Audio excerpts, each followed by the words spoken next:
This is Lou White, and on the telephone with me, I've got Dan Lachindro, and we're going to be discussing a little bit more about what a doer of the word looks like. Three groups of people refer to us with a similar word. We know we're Natsarim from Yirmiyahu chapter 31, verse 6.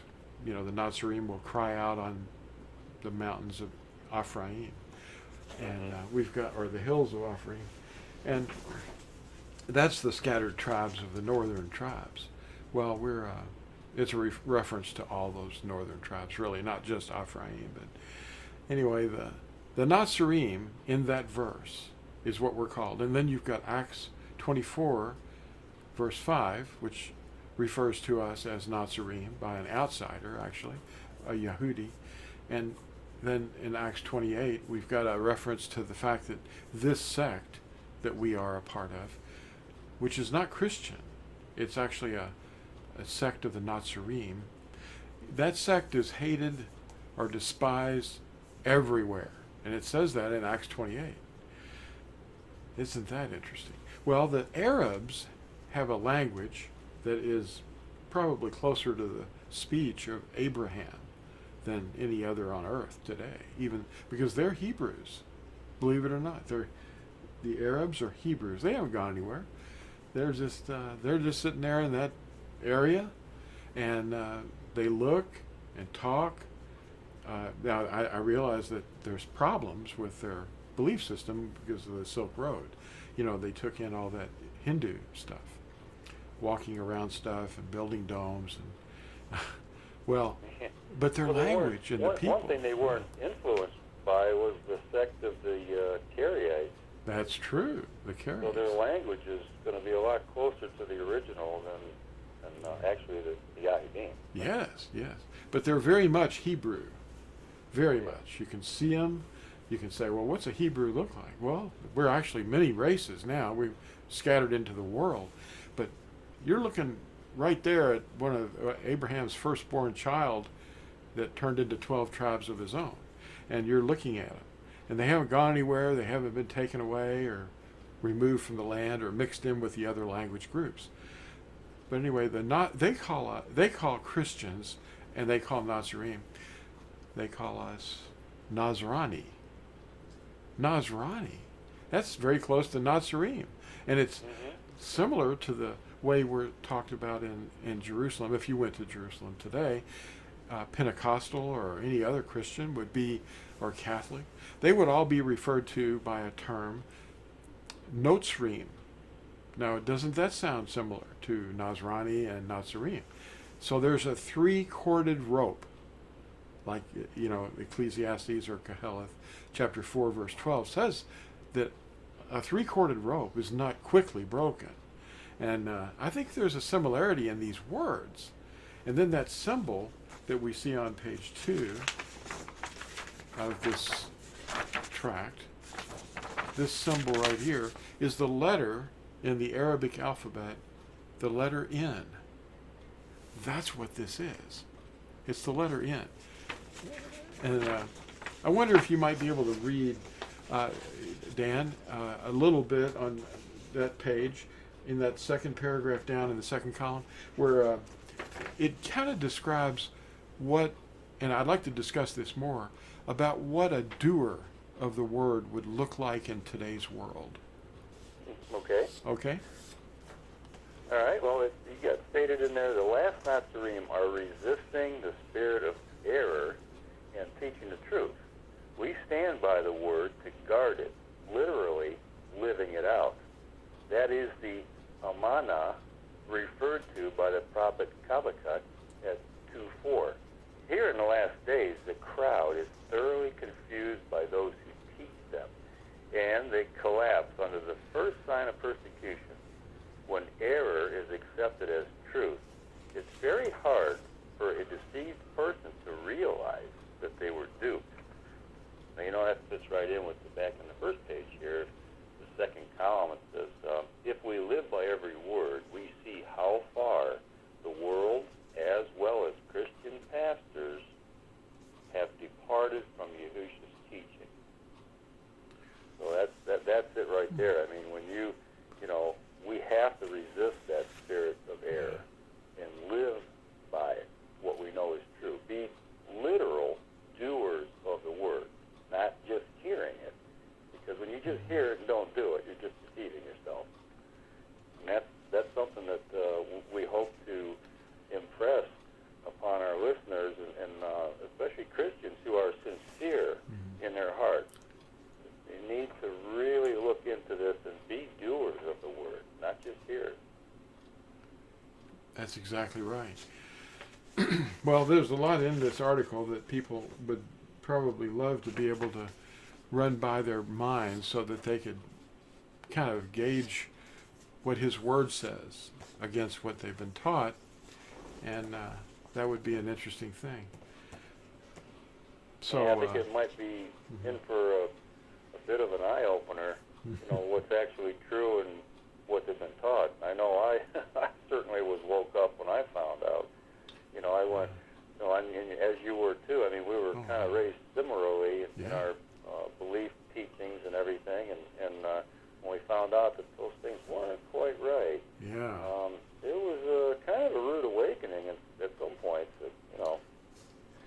Well, when we go back to our roots, the Hebrew roots, not the Greco-Christian or Roman roots, because that's the problem. See, people are using terminology and they're programmed to do certain things ritualistically that have no real connection or similarity to anything that Yahusha or his first followers lived by. But the Hebrew roots completely deny any association with Greek roots. There are no Christian roots in the sense of the word Christian being Greek, but Natsarim roots would come from the teachings of his followers, and his word, it was living inside them, and then they wrote it down for us. And of course people say, oh, they wrote it in Greek.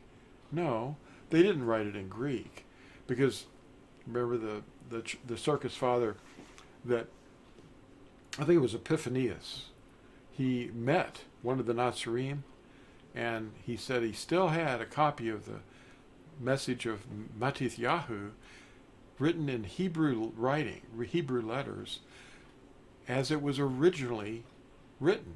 And I thought that was great. They're very knowledgeable of the Hebrew. And that was one of his criticisms. So, and then we have if we go back to the Hebrew roots, I'll read the first paragraph here of the article, and you'll be able to get a sense of this article. Back to our Hebrew roots, that's the heading. Words mean important things. We were first known by a Hebrew word that started with the letter N, Natsarim. Check Acts 24, verse 5. 2,000 years later, Yahusha's question at Luke 18 about finding amana, belief or steadfast obedience, trust, on the earth. He asked, would the Son of Man, when he returns, find steadfast obedience on the earth? Well, it helps us to see how decadent and misguided our walk has become. And this word at Habakkuk 2:4, amana, is quoted at Galatians 3:11, Romans 1:17, and Hebrews 10, verse 38. And it relates directly to Yahuchanan 8:31-32. If you abide, or live by, in my word, then you are truly my Talmudim, and you will know the truth, and the truth will set you free. Exactly. That's something that we need to keep that in mind in light of all the things that are going on in the world today too. Yeah. As far as freedoms that we have been used to and taken for granted are slowly being eroded away. But that doesn't mean that we still can't be free in our mind and our spirit. And that's what the truth will provide for us when we are grounded and steadfast in the truth. It doesn't matter what happens in the physical world, okay?